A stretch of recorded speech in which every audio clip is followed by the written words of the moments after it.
Syndrome या world war 2 इसको कहते हैं आज तक की सबसे खतरनाक इंसानी जंग है, जिसमें 50 से भी ज़्यादा ममालिक शामिल थे।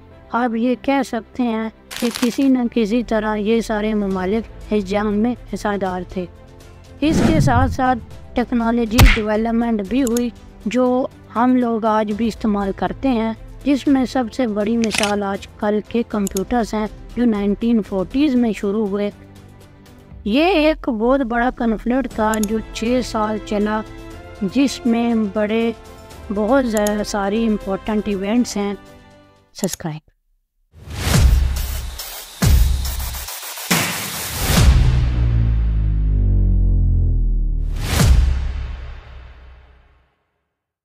कहानी शुरू होती है वर्ल्ड वॉर 1 ख़त्म होने के बाद, जब सन 1980s में जर्मनी की हार होती है। तो हार के बाद जर्मनी के ऊपर बहुत सारी सैंक्शंस लगा दी जाती हैं ट्रीटी ऑफ वर्साई में।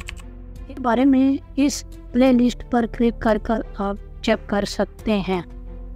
अब जो ममालिक जीते थे, जिसको हम अलाइज कहते हैं, जिनमें अमेरिका, ब्रिटेन, फ्रांस और इटली भी था, इन्होंने कहा कि ये जो जंग हुई थी इसकी जिम्मेदारी जर्मनी की थी और इस जंग में जो नुकसान हुआ था वो सारा का सारा जर्मनी ही अदा करेगा। इसके बाद जर्मनी से कुछ एरिया भी ले लिया गया। इसके साथ साथ जर्मनी को बहुत छोटी आर्मी और एयर फोर्स भी रखने से मना कर दिया, जिसकी वजह से जर्मनी के लोगों में बहुत ज़्यादा गुस्सा था। इनको था कि वर्ल्ड वॉर 1 में तो लड़ाई तो सबने की थी, ये सारा फाइन एक मुल्क से क्यों लिया जा रहा है। इन सारी सैंक्शंस की वजह से जर्मनी की इकोनॉमी बिल्कुल ख़त्म हो गई। बल्कि वर्ल्ड वॉर 1 ख़त्म होने के बाद करीब 1922 से 23 में हाइपर इन्फ्लेशन आया जर्मनी में। इसकी वजह से जर्मनी की करेंसी की वैल्यू ख़त्म हो गई। वहाँ पर एक ब्रेड लेने के लिए आपको 5 लाख अदा करने पड़ते थे।